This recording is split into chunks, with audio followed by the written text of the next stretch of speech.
আমি জানি পুরুষের জন্য টাকনুর নিচে কাপড় পরা হারাম, কিন্তু শীতকালে ঠান্ডা নিবারণ করার জন্য কি টাকনুর নিচে কাপড় পরা যাবে? শীতকালে টাকনুর নিচে যদি কেউ কাপড় পরেন শুধুমাত্র ঠান্ডা এবং শীতের যে প্রকোপ সেটা থেকে আত্মরক্ষা করবার জন্য, তাহলে সে বিষয়ে শরীয়তের দিক নির্দেশনা হলো যে সাধারণ শীতের জন্য টাকনুর নিচে কাপড় পরা যাবে না।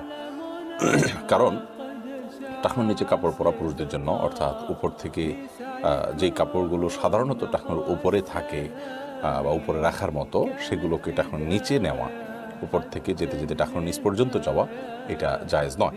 মোজা এটা থাকেই টাকনুর নিচে, অতএব সেটা কথা ভিন্ন। বা মোজার সাথে আপনার পাজামা অ্যাটাচড করা থাকে কিছু, সেগুলোর কথা ভিন্ন।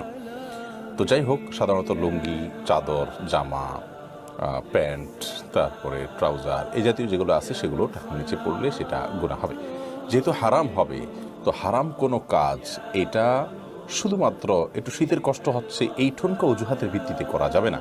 কারণ হারাম থেকে বেঁচে থাকার জন্য একজন ইমানদারের সর্বোচ্চ প্রচেষ্টা থাকতে হবে। এটা কবিরা গুনাহ, মহাপাপ, এর কারণে শাস্তির কথা হাদিসে বর্ণিত হয়েছে।